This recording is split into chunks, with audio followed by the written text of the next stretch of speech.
Hello, my name is MJ, and I am a member of the Dole Institute's Student Advisory Board, the official student group of the Institute. Welcome to the Dole Institute of Politics, and thank you for attending today's program. A video of today's program will be available on our YouTube channel very soon.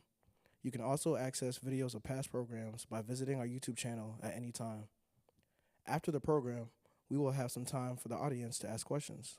If you have a question, please raise your hand and a student worker with a microphone will come to you. Please stand if you are able and ask just one brief question. For our virtual audience, please submit your questions to dolequestions@ku.edu.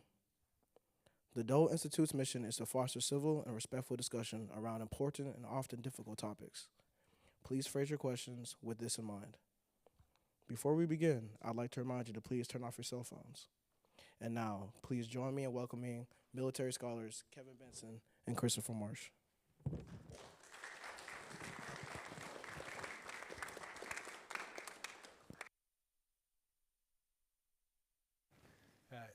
Before Chris and I begin discussing, we're going to run some charts just to sort of get us into the spirit and the mood of what it is that Chris and I are going to talk about. I hope. Or not. Here we go.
Прийшли окупанти до нас в Україну, форма новенька, воєнні машини, та трохи поплавився їх інвентар.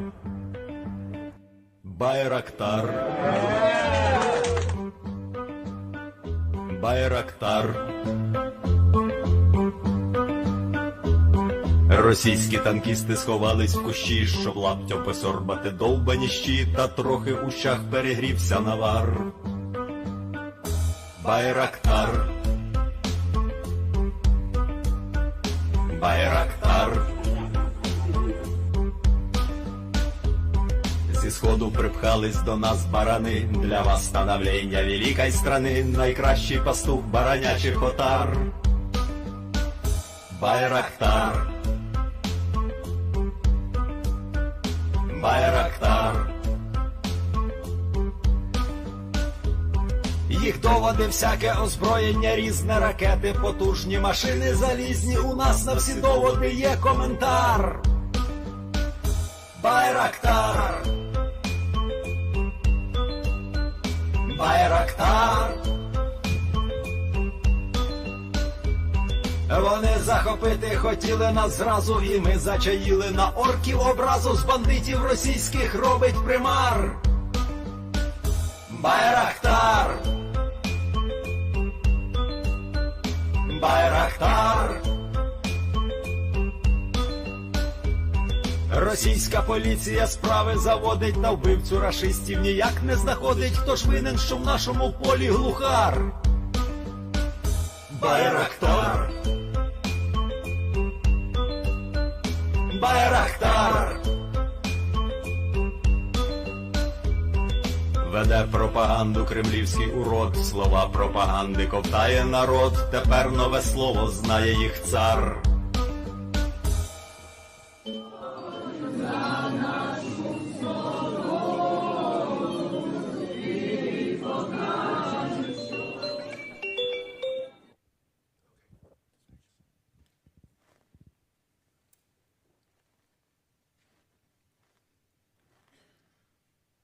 Again, thank you all for coming. My name is Kevin Benson.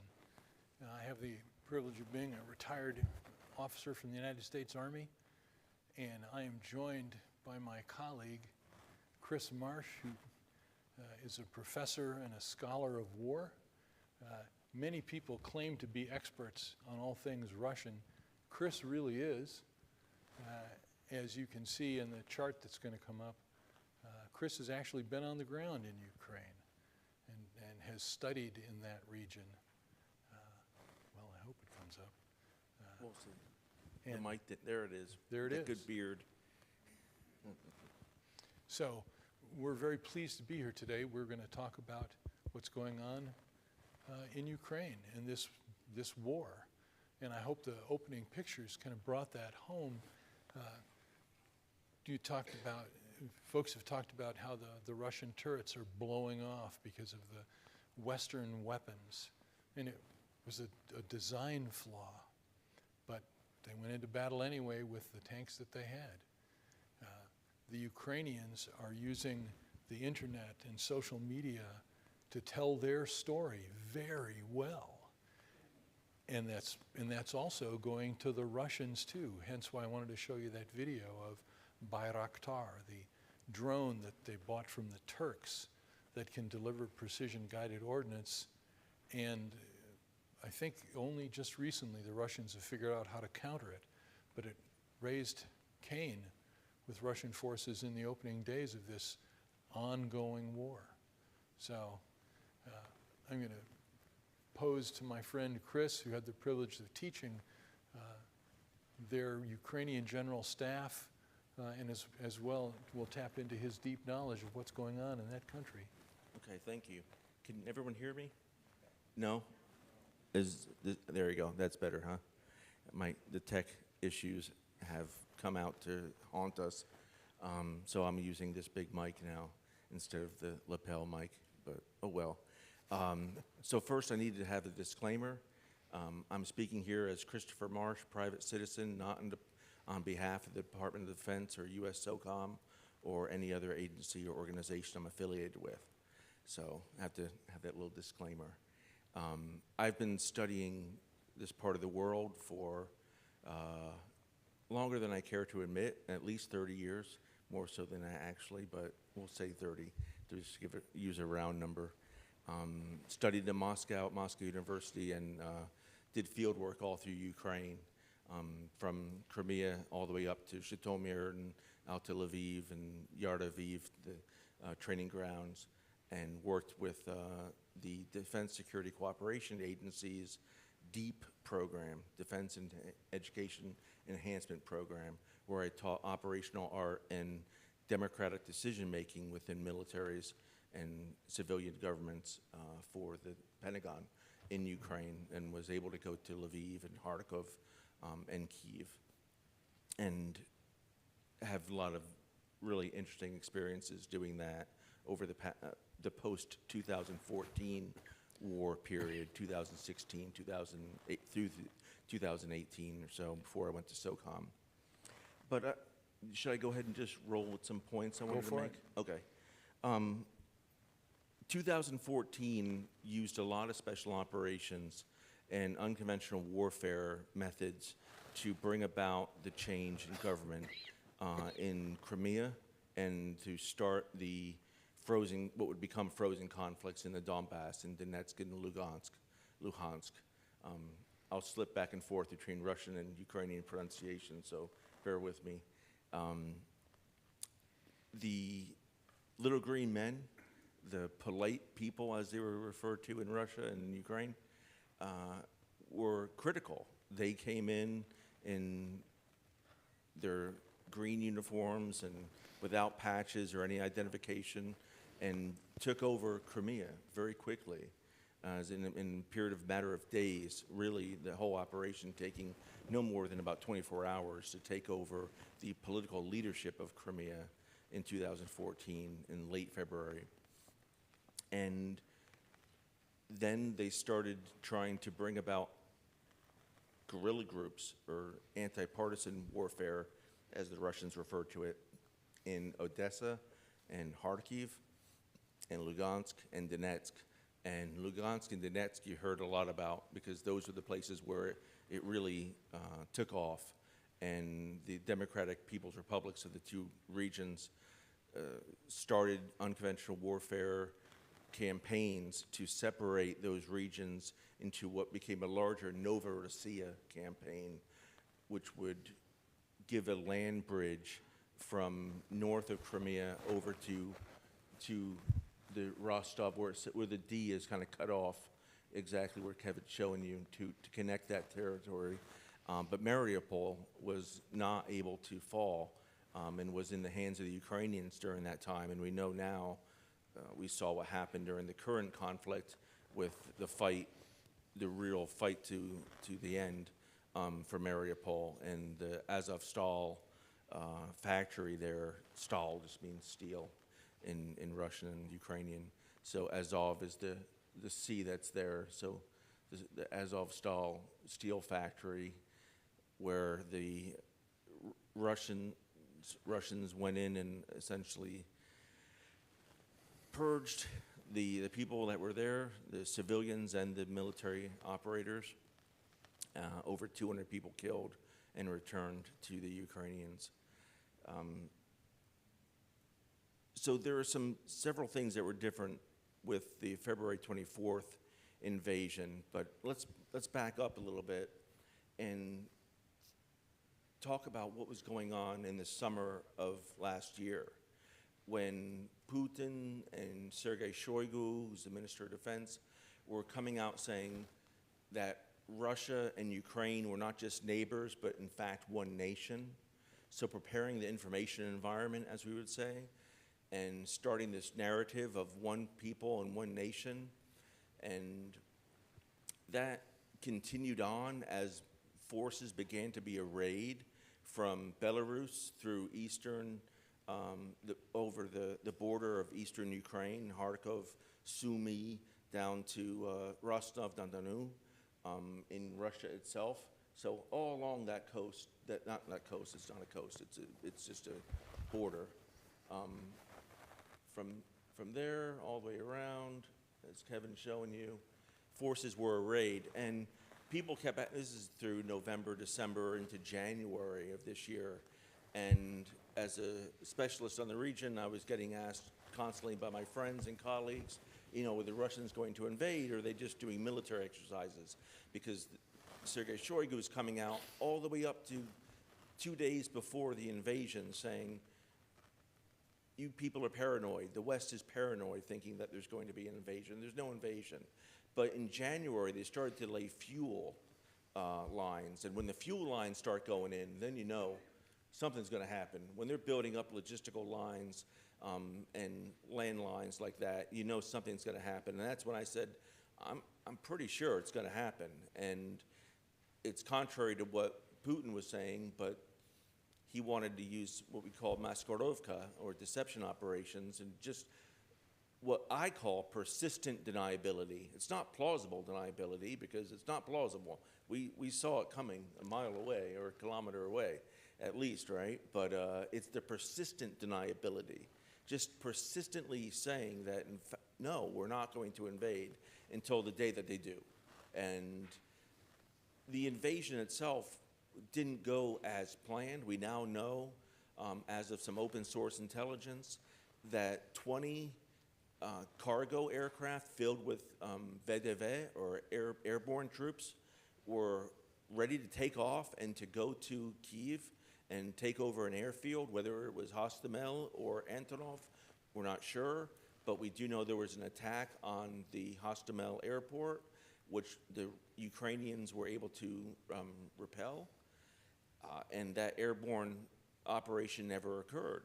Also, we are pretty sure that there were special operations going on by Russian forces to try to remove Zelensky and his inner circle, either replace them in some form or fashion, or just to capture them and then do whatever they would do with them. You know, we can use our imaginations.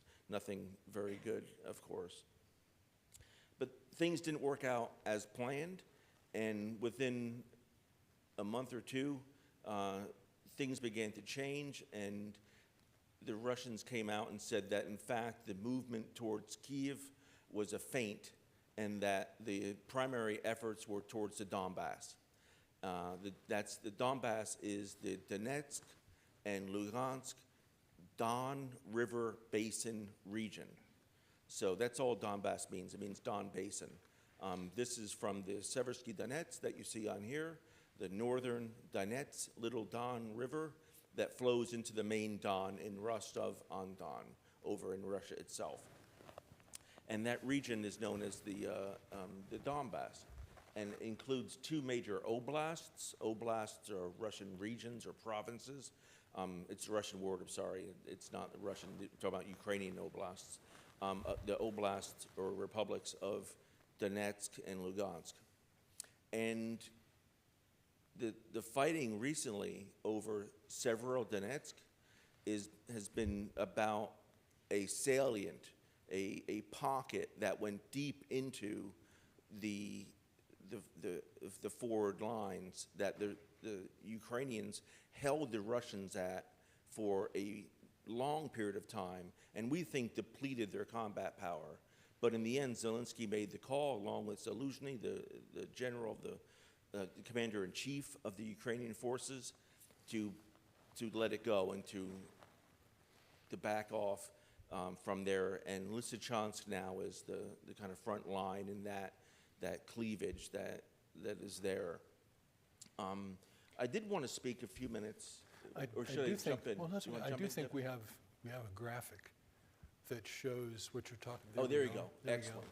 This just to highlight a little bit more what Chris has been talking about, that region, which is sort of beamed in to, if you look at the maps that we gave you, where it shows Luhansk and Donetsk, that's just, these towns are to the east, right? East of Donetsk. Yes. Okay. And Lysychansk is farther, a little bit farther to the west. That's where the fighting is going on now. But Lyman and Izum, oh, there we got to focus in on it, good. These were the locations of some very serious fighting that was going on. This must be a dated map because It Lyman is has dated. fallen. It is dated.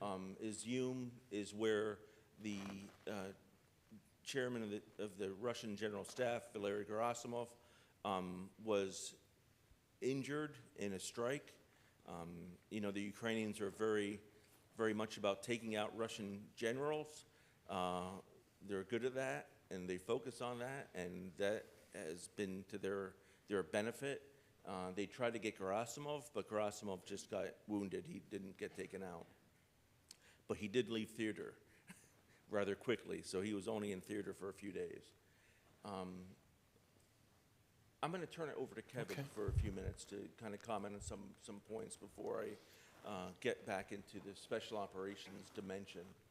See, this is why I wanted to make sure that we had a map that you could hold in your hands, because this is not geography that all of us grew up with, which is why on the other side of the map of Ukraine, I've got the map of Ukraine superimposed over the eastern part of the United States. Sort of helps us put it in perspective. On the 23rd of February, the Russians really had some incredible forces arrayed, as Chris said. But you know, the totals were aimed at the city of Kyiv. They had 5 combined arms armies and a tank army. Toward Kharkiv, in that region, 7 combined arms armies and a tank army. And then in the south, around Crimea, there were, because that's a rather small area, but there were 3 combined arms armies and 3 Russian corps. And that's it. Well, the total, as best I could find from the open source stuff, because I don't read classified stuff anymore, I'm just a retired guy, was between 150,000 and 180,000 total around the country. Thank you for asking. And as far as I could tell from all the research that I did on the 24th, there was not really one, like as we would tend to do, like General Tommy Franks was the one general officer in command when we invaded Iraq. So he directed everything. As far as I can tell, at least in 24 February, there wasn't one guy in charge of these Russian operations. There was a groupement of forces going toward Kyiv, a group of forces going to Kharkiv who reported back to Moscow, maybe their chief of defense staff, Gerasimov. And then in the south, in Crimea, there was one general officer in charge there. But that was an established area that had Kharkiv, and as Chris has been talking about, the Donbass area, where those forces were more established, where the Russians had been fighting since 2014. That was a pretty potent array of forces.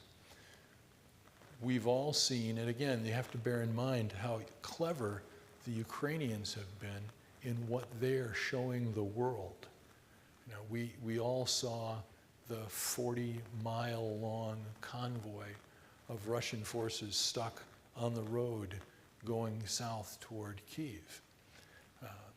Perhaps the Russians forgot a little bit of their own World War II history, knowing that once the temperature goes above freezing, the ground there gets really muddy really fast. And there were pictures of, you know, tanks that would come off the road, but they would follow in line, and so the first tank would get through, but the second and the third and the fourth would get mired. You know, and a tank that is just sitting there is a big target. Hence Bayraktar, hence the stories of the small groups of Ukrainian forces, very brave guys, gotta admit, who sneak out there with the javelins or the Panzerfausts or the Carl Gustavs that the Western nations had provided, and knocked a lot of those tanks out, again, because they're stuck or they've run out of gas for whatever reason. all of us who've worn the uniform know that, have worn the uniform or wear the uniform now, know that there's a famous German that said, "No plan can look with certainty beyond initial contact with the enemy main body." Well, that certainly happened. From other sources that Chris and I have been able to read, it appears that really there was an expectation that at least some of the forces going to Kyiv were going to be in a victory parade, and they did have their dress uniforms with them. So they were, we'll just drive down the road because everything's good to go. And then the lead vehicle gets blown up and the trail vehicle gets blown up and no one knows what's going on. Harsh. The Ukrainians stood firm. But, like Chris was talking, we can't afford to think that the Russians are just blundering stupid. They are learning. I'm absolutely convinced that at some point in time before the 24th, there was a group of Russian officers, majors, lieutenant colonels, colonels, who were going, "This is a dumb idea. We shouldn't do this way." But when the number one guy says go, it's like, da, comrade, da svidaniya, rodina, goodbye, motherland.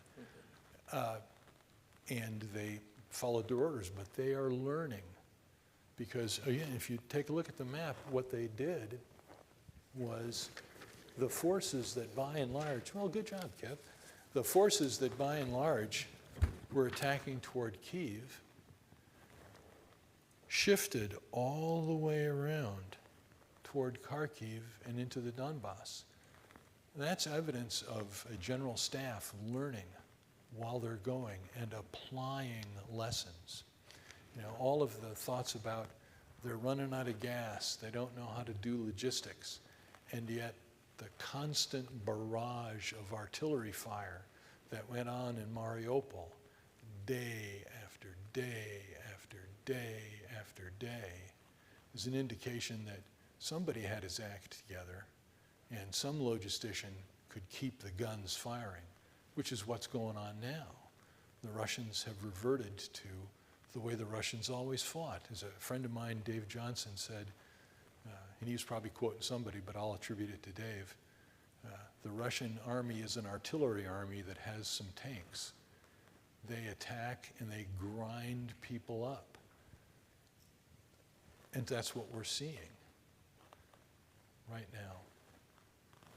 Yeah, I agree, especially with the thought of Stalin that quantity has a quality all its own. The number of forces that the Russians are able to bring to the battlefield. God, You're just Kevin. killing us with these maps. I know, sorry. It's crazy. The number of forces the Russians are able to bring is greatly superior to that of what the Ukrainians can bring. But the Ukrainians are hoping to match the effort by using higher technology weapons and getting Western weapons to them. This has two sides. I mean, it's a political question. I've talked to some people who think that the United States and NATO is getting played, that Zelensky and his team are presenting themselves as being in a dire situation, but one that is winnable given the arrival of Western weapons, but that this could draw the United States into a war with with Russia. So NATO would come into a war directly with Russia. And as the Russians are talking about it in their information operations, they're saying that NATO is willing to fight to the last Ukrainian. So think about what that statement means, what that thinks. We're not willing to fight to the last American, or we're not even going to send over U.S. troops anymore, because we sent troops there for training during the interim period. But we're willing to fight to the last Ukrainian. So we'll just turn it into a grinding machine, like you said, Kevin. And this is it really is just from an observer's perspective, and the fact that I really did study war for my profession. There are so many things that are going on that are really sophisticated. The fact of the operational security, that we don't really know what the Ukrainian forces are doing, at least the American general public. There might be pockets of Americans who are deployed who have access to different intelligence means, but we only know what we see on the news. And so I was really surprised about a week ago when it was attributed to an official Ukrainian source that 100 Ukrainian soldiers a day are dying and 300 plus are wounded. Now that's essentially a battalion of soldiers every day. We don't know how many Russians are being killed because the Russians are kind of keeping that close hold, but like the picture of those tanks. Every tank has a three soldier crew. And every time one of those turrets blew off, that's 3 guys who died. So if they've lost 500 tanks, 1,500 Russian soldiers. It's the grind that's happening. That's the Russians reverting back to the way the Russians fight in the, tell me again how to pronounce it, Severodonetsk? Severodonetsk and Lysychansk right now. The Russians are using their artillery, they're using it very effectively, and the Ukrainians either withdraw or they take it. And I think they're showing some tactical acumen by withdrawing. And that's really smart, even though they're giving up their country, they're giving up their homeland to the Russians. But if the bulk of the professional force of the Ukrainians was in the Donbass region, because that was where it was the most important to them before 24 February. Well, now those forces are tied down. And again, looking at all the maps that I do, there's a marvelous website, the Institute for the Study of War. Every day they put out new maps, some like the ones that we've been showing.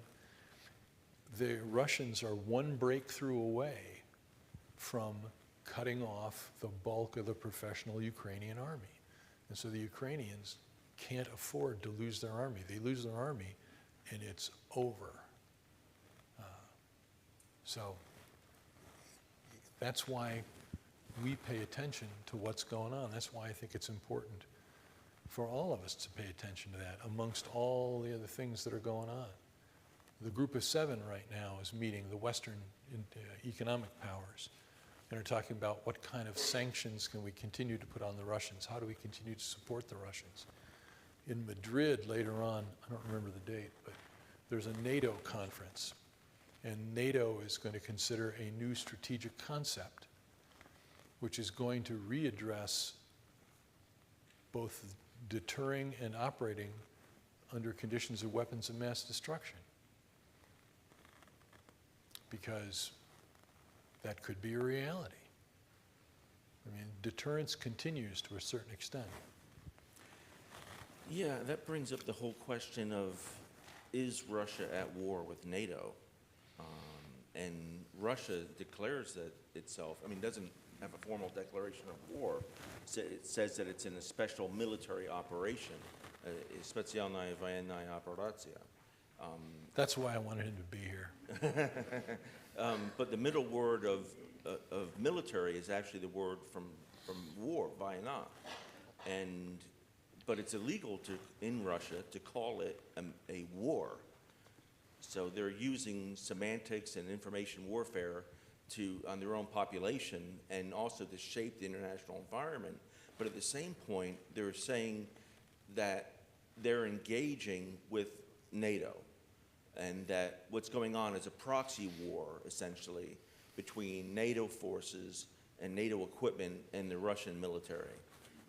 And all this to demilitarize and denazify Ukraine. Now, everyone in here, I'm sure, has heard those terms, but they're not in the news very often.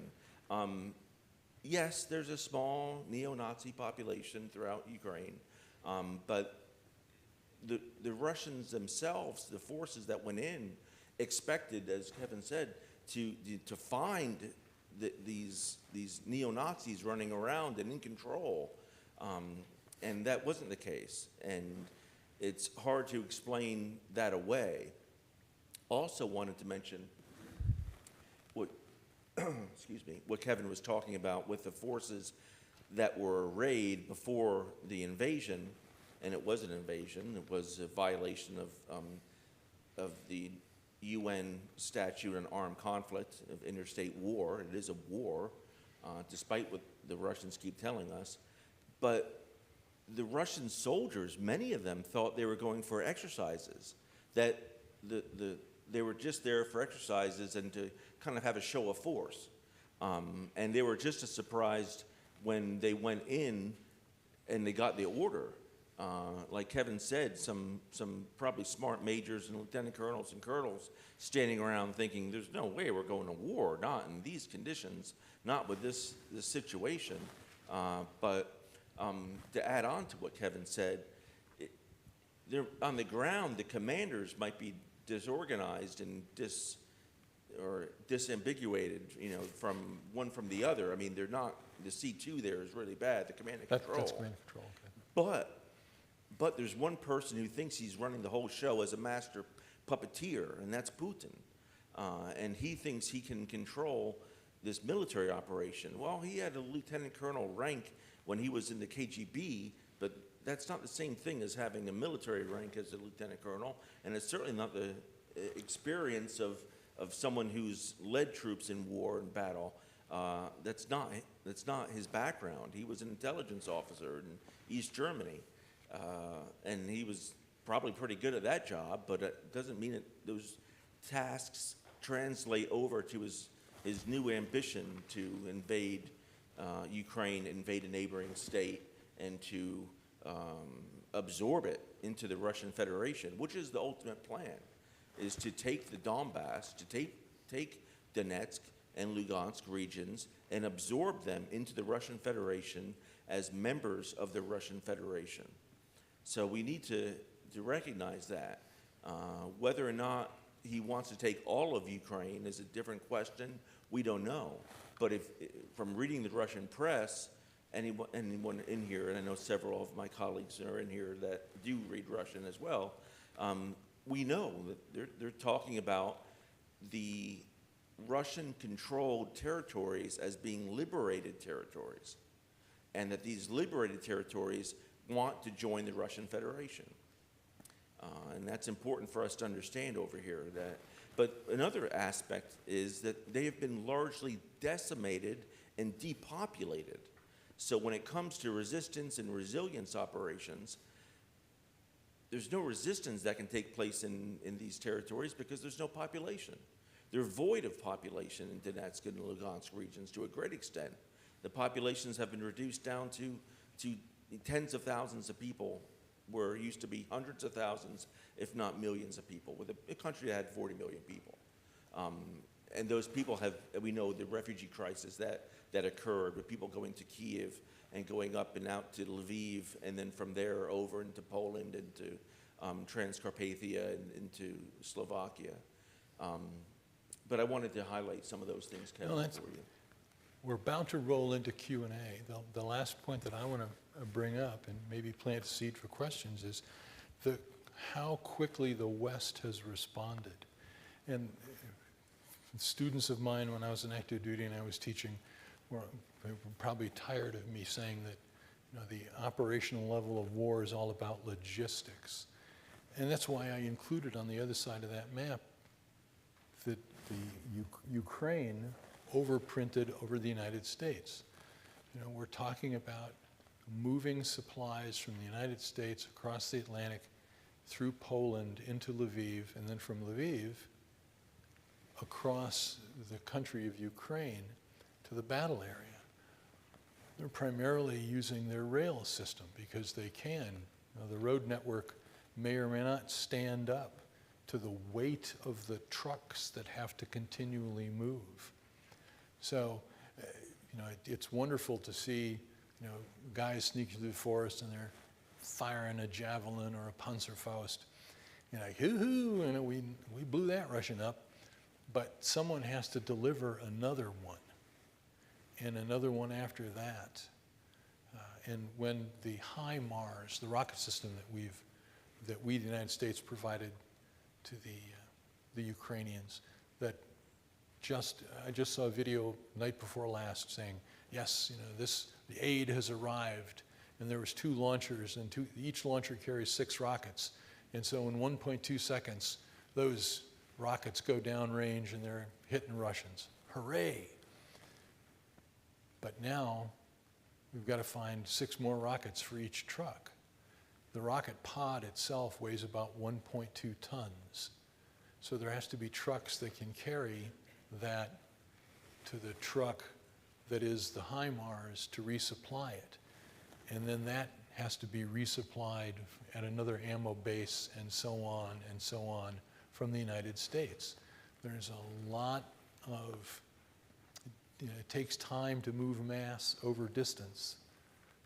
When I was always admonished, oh, Benson, think outside the box, my response always was, the box I live in and operate in is bounded by Newtonian physics. And mass takes time to move over distance. But that is the challenge then of if the Ukrainians are running short of the Soviet era ammunition for their artillery, and now they're relying on the artillery that the West is providing, we have to set up the network to deliver Western ammunition, which is going to cost money, which is going to take time. And how much time do the Ukrainians have? So I'm going off my, go ahead, then I'm going to go off my script. Okay. On the Russian side, I saw a statistic the other day on class that said in a day, the Russians are expending 30 days worth of production of ammunition. So it takes 30 days of production to accumulate. They are expending that in one day on the battlefield. You can't sustain that. That's not sustainable. So the question is going to be what happens after this war of attrition with the artillery is over and infantry starts coming out, and maybe hopefully some armor, and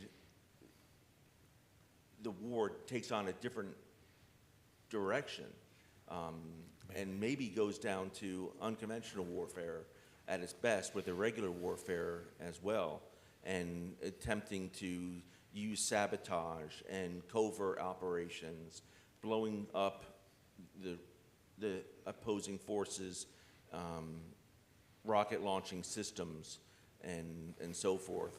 This is a phase we're going through, but it's not likely a phase that's sustainable, I would argue. But I would also add that this is just, even though it's a phase, the war is going to grind on. This is not going to be over by the end of summer. This is going to be a war that's going to continue unless something drastically changes. Kevin? And with that, we'll because I appreciate your patience and listen to me and Chris talk. We'll take questions, and for folks who are virtual viewers, please send your questions to dolequestions, one word, @ku.edu. Again, dolequestions @ku.edu. And Chris and I'd be happy to answer your questions to the extent we can. Sir? I just have a question. Oh, sir, From what I've read and seen, where are the air assets? The Soviets have an enormous air force. Yes, they do. Now, I don't know about the Ukraine, whether they have any at all. But have the Russians used any of their air assets? And I think both of us can have a piece of this. From what I've been able to determine, just from all the reading that I've done, that there is a state that my Air Force buddies called air parity. And what that means is the Russians can't penetrate into Ukrainian airspace with manned aircraft, nor can the Ukrainians into Russian airspace with manned aircraft, because the quality of the air defense systems, and there are multiple videos of the Ukrainians using the British system Starstreak and and Stingers and all sorts of things that we've provided are knocking down Russian aircraft from rotary wing to fixed wing. But the same is true On the Russian side, their air defense systems and radars are really pretty good. So the only thing that's penetrating now on both sides are drones. And the drone effectiveness is also going down to a certain extent.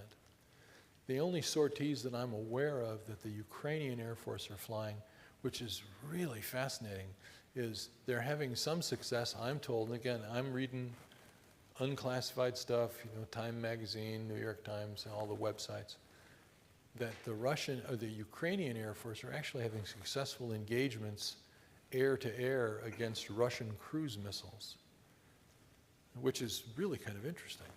Interesting. No, I have nothing to add. You okay. kind of stole my thunder. Thanks. Sorry. Well, like Chris kidding. said, I think one of the things that is indicative of that is the airborne operation that didn't happen. Yeah. Because the Russian helos that went in got blown out of the sky. Those poor paratroopers who tried to land at that Ukrainian airfield.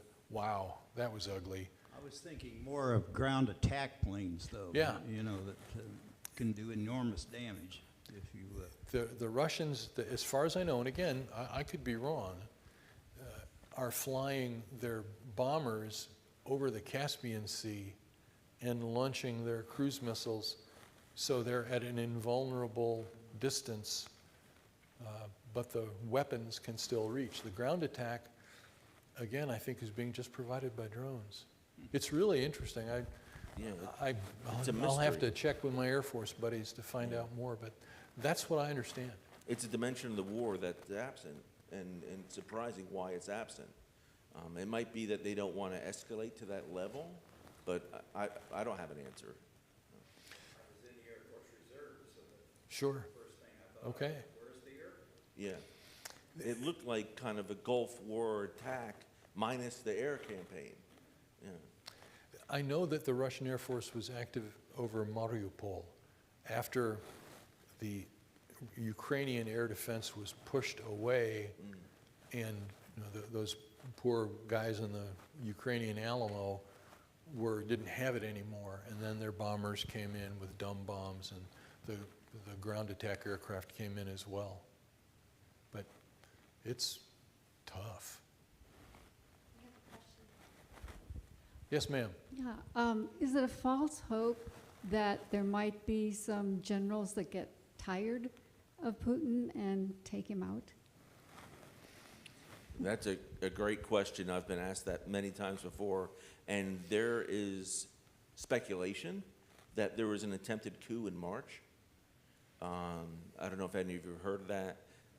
Again, that's just total speculation. But we can hope.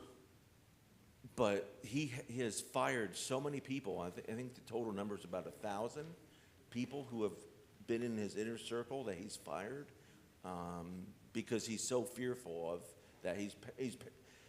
It's not paranoia when people are really out to get you, right? And there are people who are really out to get him and to change the course, because the war is not that popular back home. There are a lot of people that don't want to be in the war. They feel like they were sold a bag of goods. And one way would be to depose him, either through an assassination or through just deposing him some other way. And Russia has examples of this. Gorbachev was, with the August Putsch of 1991, he was essentially told, hey, the course you're taking the Soviet Union is going to run it into the ground, and we're going to leave you at the Black Sea resort, and we're going to take control again. But they put that down, and what happened? The Soviet Union ran aground and collapsed just like they said it would, which is, I think a good thing from our perspective, but it also led to a lot of chaos. So I could elaborate on that, but I won't. Russian expert. Yes, sir. Thanks for coming. Does Ukraine have a deep enough bench to hold the Russians off for any period of time? And another question is, with respect to air assets, would the Ukrainians benefit from a platform like the A-10, which goes great against tanks? I'll take the A10 question. Okay. I'll take the bench question. I'll speak specifically to SOF, Special Operations Forces, because those are the ones I follow the most closely. And they have doubled in size since the war began, but through the training of new Special Operations Forces, we call SSO, Sili Specjalne Operacji, so Special Operations Forces or troops. And these are largely new units, new individuals being brought in, trained up, and sometimes only given 2 weeks of training, specialized training, to become Special Operations Forces, and then put into the units.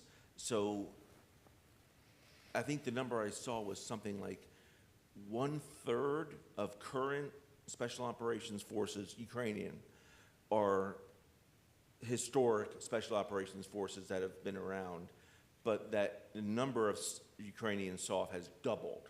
So they are able to get recruits, they're taking civilians and people who are willing to join up, and they're putting them into both the active force and into the civilian defense forces.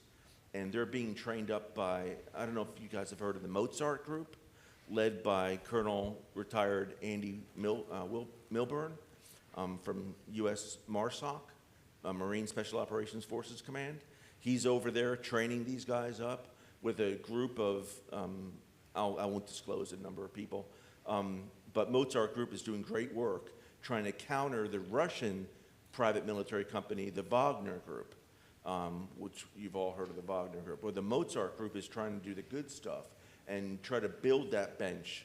But the question is, do they have enough people? And there's a sizable population, but when it comes down to numbers and available personnel that are of, I mean, I don't think the standard needs to be very high at this point.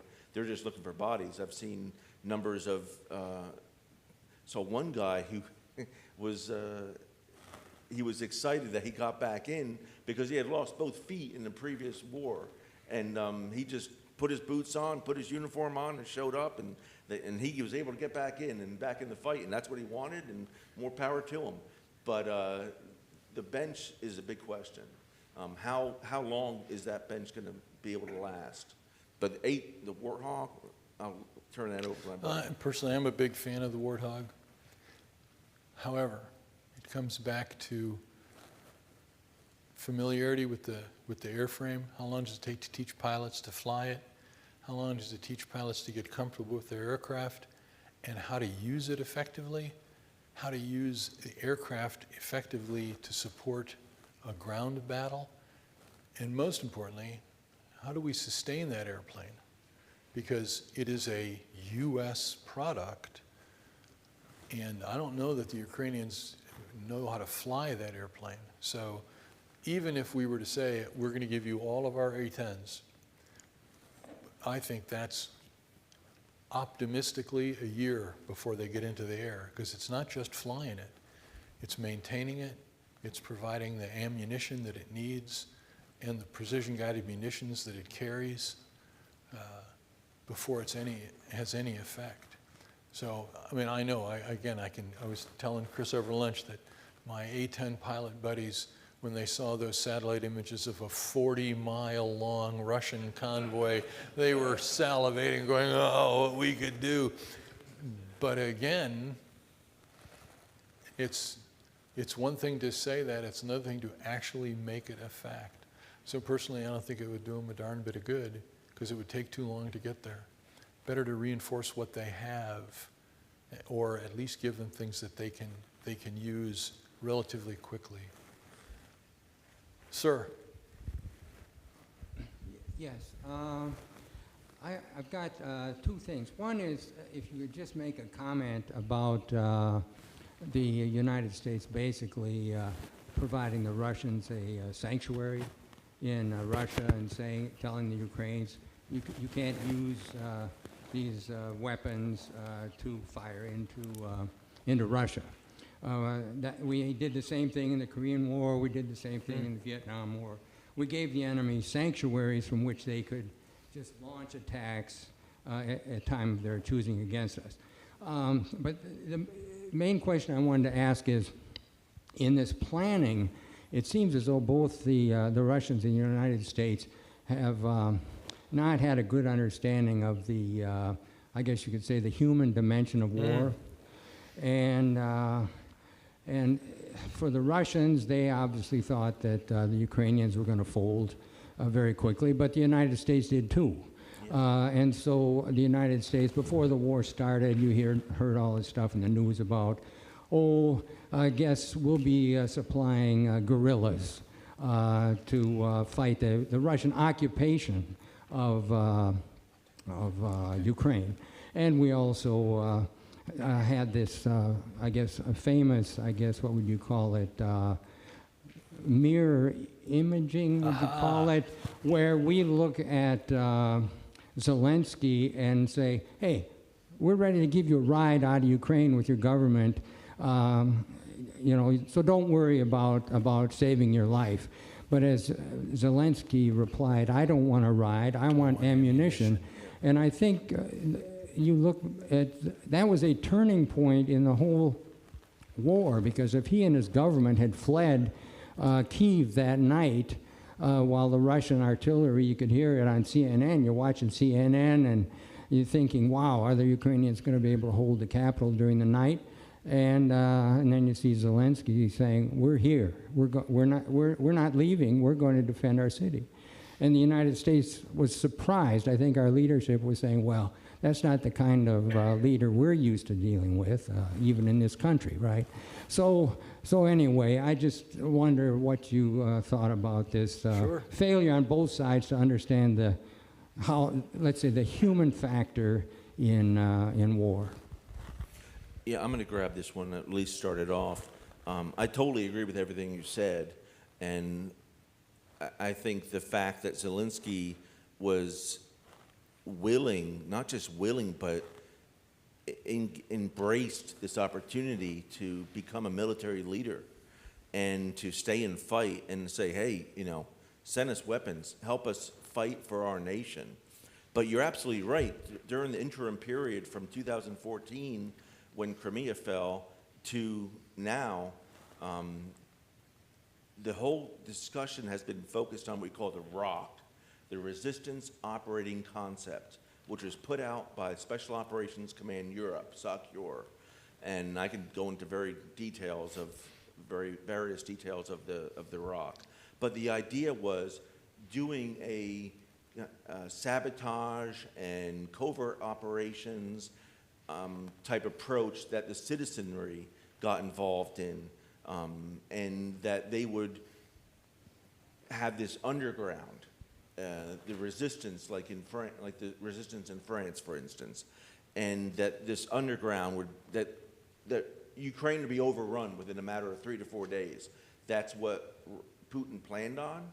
That's what many Western analysts, myself included, thought was likely to happen, just because of the nature of the forces and because we thought Russian soldiers were 10 feet tall and that they rode on tanks that were impenetrable. But it didn't happen. And that resistance is there, but it's not there in Donetsk and Lugansk because they've been just leveled. So what we see going on is the resistance being carried out by the Special Operations Forces, where they're going into Russian-controlled territory behind enemy lines, and we suspect that it's their Ukrainian Special Operations Forces going into Russia proper and conducting operations.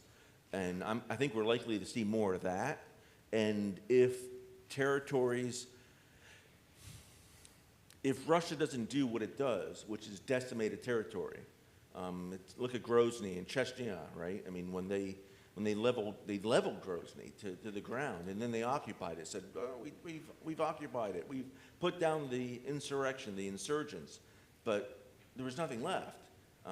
And the population had decreased by over a quarter, the entire Chechen population.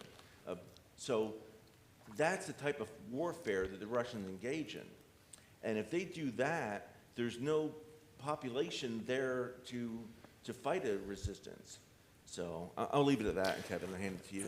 Sanctuary.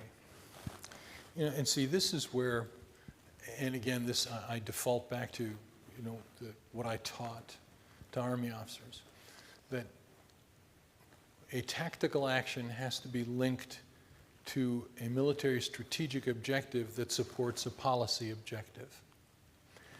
And right now, I would suggest that the reason we don't want Western-provided arms that everyone knows are provided by the West, because you can see it being operated, reaching into Holy Mother Russia. I think that's a policy objective, and frankly, I think it's a wise one.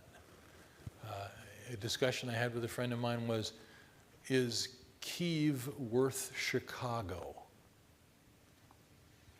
And like, well, probably not.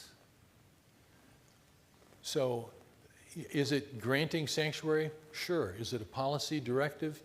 Yeah, but I think it's one that soldiers have to live with.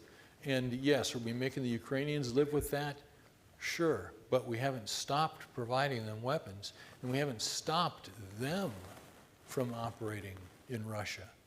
It's the visible effect of Western-provided munitions impacting on Russia that you don't want to give an excuse for the Russians to invade Lithuania, Estonia, and widen the war.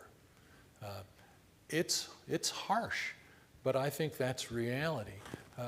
One of the links that we offered that the Dole Institute was so kind enough to provide, if you look back at the announcement of our session, there's a link to Professor Barry Posen's paper on what are hypotheses for the future effect of this war on U.S.-Russia relations, U.S.-NATO relations, what does it mean? Which is why I asked them to link that, because we can say all the wonderful things about, yeah, let's go get those dirty, rotten scoundrels, but the real world is, could you support 100 GIs getting killed every day for 4 months? I thank God I'm 67 and I can't be recalled, but I probably would go if asked, because that was the fight that I trained my whole life for that never happened, against the Russians in the central region of Europe. It's harsh, but that's the reality I would offer you. That's just, what did, one of my notes, what did Trotsky say? Trotsky said, you might not be interested in war, but war is interested in you. But thanks for that question. It's powerful. I appreciate it. Oh, sir, wait for the microphone. I think Russia has the resources to continue other operations into Latvia, Estonia, countries like that. Or the will. I think that's the $64,000 question, personally. I really don't know, and I'll bet you friends of mine who are in the intelligence community are digging through as much as they can to try to determine. One of the things that we learn in the Army is called avoiding the culminating point, the point at which you cannot go any farther, and essentially, if you reach that, you fail. And I think I think many folks are trying to figure that out. Yeah, I think the Russians probably have more manpower, but note too that Mr. Putin has not declared mobilization. And while conscripts, from what I understand, who are not supposed to by Russian law go into combat, are, but he has not fully mobilized. So, But it's not a war. Well, yeah, so it's not a war. But thank you for that question, sir. I think that's what you'll find. It's a great question. When should the United States be mobilizing the defense industrial base to provide the artillery shells and all that before we run out and the Ukrainians run out? Yesterday. I really mean it. I think that's one of the observations that's being made by our, folks who look at our industrial base. In this building a few years ago when I came back from Iraq, someone asked me, well, why don't we have enough armor? for our trucks. And my answer was, how many tank producing factories do we have in the United States of America? And the answer is none. We're not building tanks from scratch. We've recognized, a friend of mine, Nadia Shadlow, wrote an amazing op-ed just along those lines about we need to really consider how we do this, because what we are doing is we are drawing down our ammunition stockages for a good reason. I do not deny that. But there's time and money and resources that need to go that kind of a decision, which is, in our republic, a policy decision that the executive branch has to ask the legislative branch to sustain that. So, write Jake LaTurner. I don't mean to be funny. Write Jake, write Jerry Moran and Doc Marshall. We need to do that stuff. I really believe it. Thank you for that question, Andy. That's my good friend Andy Sandoy, West Point classmate and great American. And I didn't plant that question on him, sorry. Yes, sir. Well, if Putin went into Latvia, Lithuania, Estonia, any of those places, those are all NATO nations now. Yep. That changes the equation for him considerably. Truly. That's right. And then a point on the culminating point, that's really, in my view, where you have to stop your offense and you have to revert to the defense. True. And the defense is a stronger form of war, and that can be very troublesome for people like Putin, I think, and his army. Truth, absolutely. And yet, you have to be on the offense to win.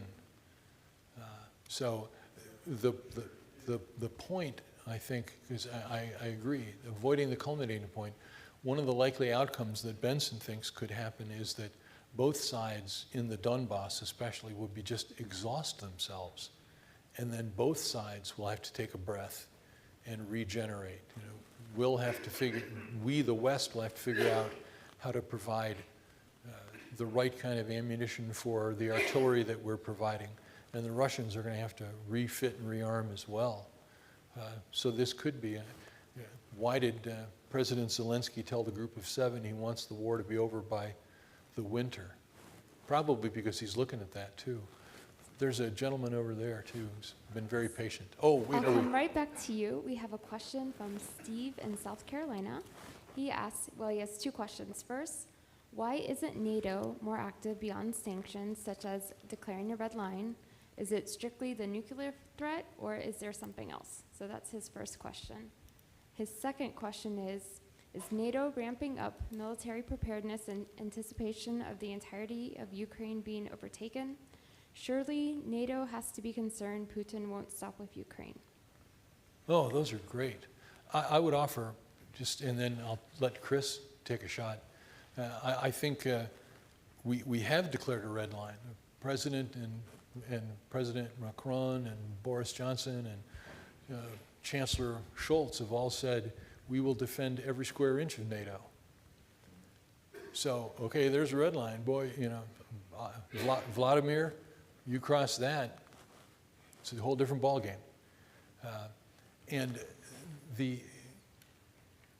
as far as I know, and I read just yesterday, one of the proposals that is going to be considered at the Madrid conference of NATO leaders, that NATO is going to increase its ready to deploy forces from, I might have these numbers incorrect, from 40,000 to 300,000. And when you couple that with, I just read today that the Turks have agreed to allow Sweden and Finland to join NATO. That could happen just by the addition of their armies, especially the Finns. But those are wonderful questions, and thanks for asking. Any, sir? Yeah, and the Finns have come out and said that they're absolutely prepared to fight the Russians. They have history on their side, the Winter War. They are not afraid of the Russians, and they have been kind of intimidated over the last decade or been pushed around and bullied, they feel, and this is now an opportunity for them to join NATO, and they're taking it. As far as the red line, I think there is a red line. I think it's exactly like Kevin said, but in particular, I think it's Lithuania, because Lithuania has blocked off access to the exclave of Kaliningrad. So this map doesn't have it on there, but there's a little part of Russia called Kaliningrad that is not physically connected contiguously to the Russian territory. So to get to that territory, it's historic Königsberg. To get to that territory, the rail lines have to supply it. And the Lithuanians have blocked the rail lines. And this is something that Putin was not prepared for. I think, going back to the question before, the expansion of the conflict was likely to be Transnistria and eastern Moldova. That's what President Lukashenko of Belarus told us, at least, when he let loose a video with the grand plan. But Lithuania has now gotten itself into a corner because it's now the next on tap. So that leads to the question, would Article 5 be enacted? And President Biden has said absolutely, and it would be. So NATO might be drawn into this sooner than later, depending on what Putin says, because Putin, he thinks he's at war already with NATO. So it's not a long stretch to go to the next level to actually go to war against a NATO member in Putin's calculation, I think. It is in reality, but hopefully Putin is smart enough to realize that and not try to invade Lithuania. He'd have to do so through Belarus or from the exclave of Kaliningrad. It's not an easy territory for him to get into without the subservience of Belarus, and Belarus has proven itself to be rather subservient, though, thank goodness, not too involved in the war itself in Ukraine. I'll stop there. And my script says I should once more remind everyone that if you have virtual viewers, if you have questions, send them to Dole Questions, one word, @ku.edu.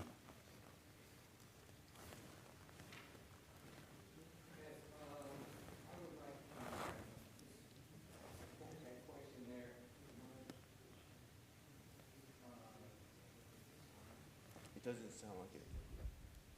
Yeah, okay. So that question about the U.S. Defense industry capacity, are we really able to build what we need to build right now to help Ukraine? But I was concerned about something that I've been hearing a lot about, and that was these switchblade drones. Oh. And I haven't seen much I have seen nothing in the news about their effectiveness. Are they having any effect? And I don't know, I was curious then if you have heard or seen anything that these things are actually working. When I read a description of them, I thought, this isn't much. But maybe I was wrong, but I haven't heard anything to change my mind. Sir, I don't know either. And that might be indicative. It may be working really well, and we don't want to publicize how well it's working. Or it's not working well at all, and we don't want to publicize that either. I don't know. I've not heard a thing. So I don't know. Chris, you? No. Okay, sorry. Don't know. Great question. Hi. On either side, I'm wondering about the preparedness and training of the individuals fighting.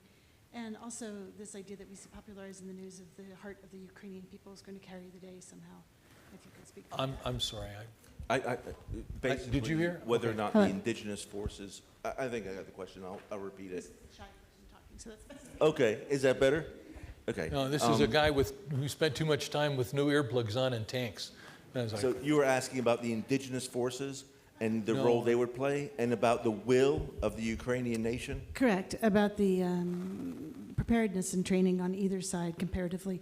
And also this idea that we see popularized in the media on the evening news that the heart of the Ukrainian people can somehow carry the day. Yeah, Zelensky just came out and said something a few days ago about that latter one. I think these are peoples who are no stranger to fighting guerrilla wars, or we call in Russian partisan wars. And that means the population gets involved, and the population picks up the local, their gun and joins the local militia unit, or they don't.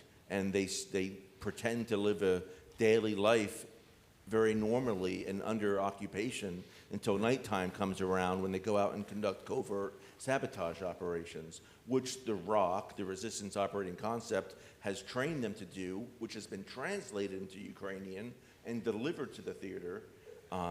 But will that go on to the second question, is there the special will to fight among the Ukrainians? And I think, as a Clausewitzian, which I am, I'll come out and say that I am, it comes down to will.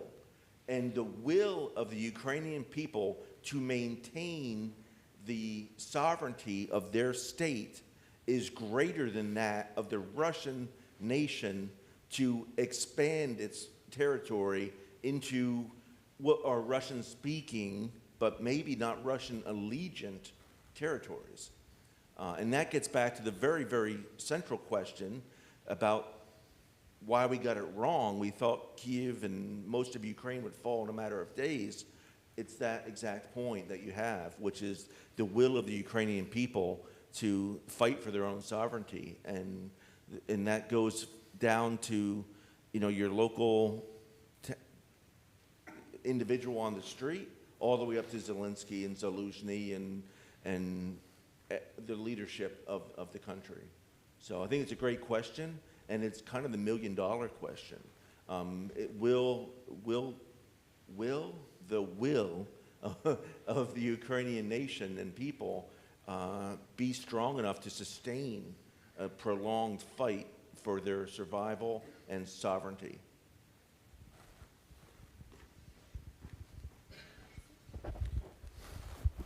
Does the United States or NATO have any back channel communications with the Russian government that could, kind of say, hey, this isn't working out for either party. Why don't you stand down? I'll comment on this. I'm not going to comment on the first part because I don't know if there's back channel communications, but if there was, we couldn't tell you anyway. yeah.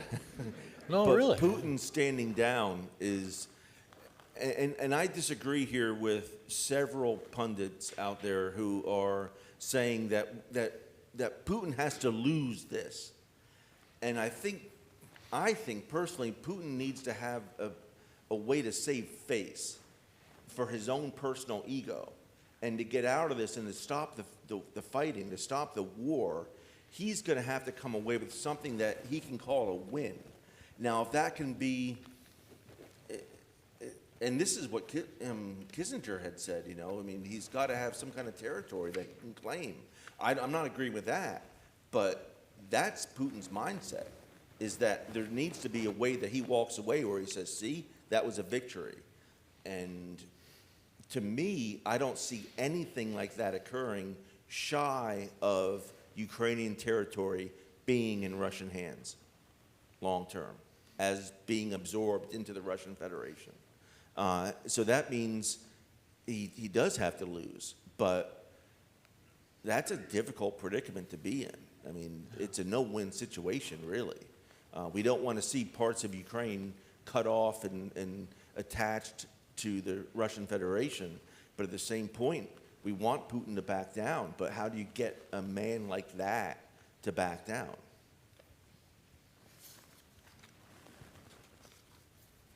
Okay. I'll ask one quick virtual question and then come to you, sir. Roy asks, to what degree are Russians targeting successfully the log lines? Mostly rail from west to east. Thanks for the presentation. One more time. Is it Russians targeting Ukrainian logistics lines, or Ukrainians targeting Russian, or both? I'm just reading verbatim. Okay. So the question asks, to what degree are Russians targeting the log lines? But it doesn't specify. There's evidence of that all the time. Back in March, in April, the well-publicized attack on a train station where a number of civilians were killed. Well, and folks immediately scream, "Oh, war crime, war crime, war crime." No, legitimate target. The rail line is the primary means that the Ukrainians are using to move weapons, arms, ammunition, troops forward. That is a legitimate target. So the intended consequence was the disruption of the rail line. The unintended consequence was the civilians who were killed. But that is warfare.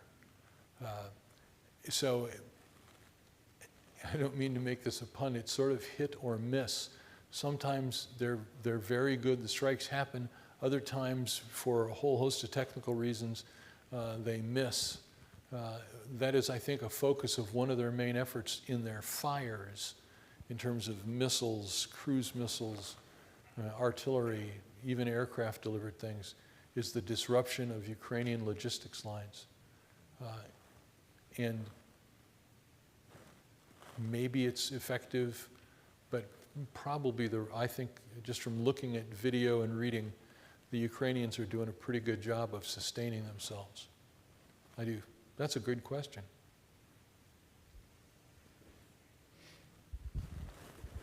A couple of points. One, in terms of log lines and rail lines and hitting rail as a target, I would just encourage you to look at North Lawrence here a week and a half ago, down here by Bonner Springs last Friday. They derailed trains there. Those rails were back up in less than 24 to 36 hours. They were running trains back down those rails. So knocking out a rail line is a very difficult thing for an opposing force to do. Now, you were talking a moment ago about the will of the Ukrainian people. I think you need to take a good mirror look into the will of the Russian people, because I'm not so sure that their national will is going to hold up for a real long time. It didn't hold up for them while they had forces in Afghanistan from 80 to 89 or so, 79 to 80, 89. 79 to About 10 89, years, yeah. yeah. 87 it started withdrawal. Yeah, when the mothers back home start finding out that their kid's coming back in a body bag, Or not at all. Putin's power is not going to hold up to that forever, and he can have long 10 years is a long time, though. Yeah, 20 years is longer.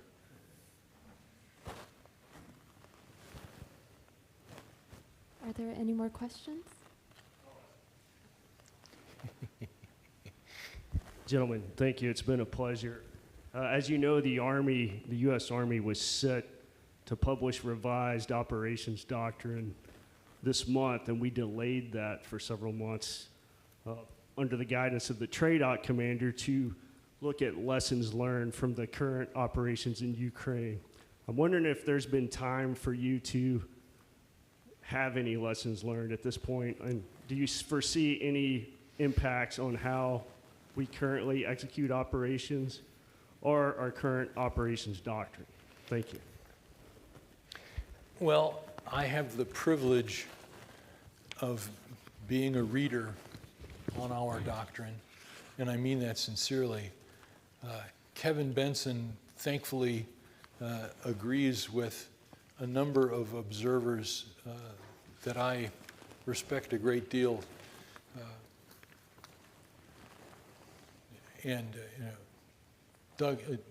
Colonel Johnson, Lieutenant Colonel Jim Dubik, I believe it is too early to draw lessons learned from this war.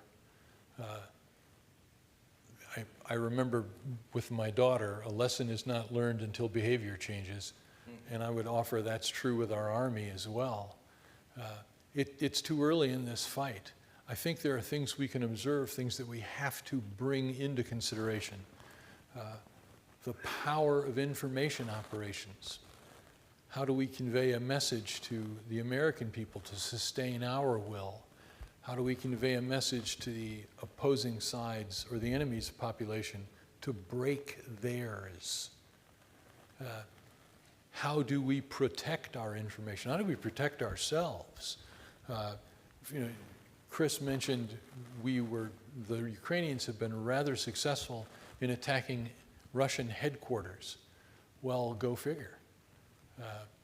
There is an art to deciphering electronic communications, but perhaps, as open sources suggests, when the enemy gets frustrated and uses his unclassified cell phone to talk, and that signal is picked up really easily, and now we know exactly where you are on the planet.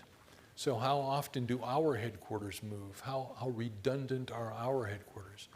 And I really think, well, I'm pretty confident that the guys and gals who are writing our doctrine are taking into account those observations and not only relooking our doctrine and how your army fights, but also the more immediate, what's called tactics, techniques, and procedures that immediately go out to the field force, so that the troops that we've got in Poland right now, one would hope are moving their headquarters and taking advantage of the training opportunity and setting up antennas and pulling them down and things like that, not getting too comfortable in one place. That's a good question, and I'm sure there's a lot of folks who talk about that. Benson thinks, we're already talking about war fatigue, and how long did our Civil War last? How long did our Revolutionary War last? It's too early to draw definitive conclusions on lessons learned. There are some things that I think have been reinforced, that there's utility in the levels of war, the tactical, the operational, the strategic, and how that supports policy. And I think that's reinforced. And then there are other things too, but there are some great folks who are writing about that.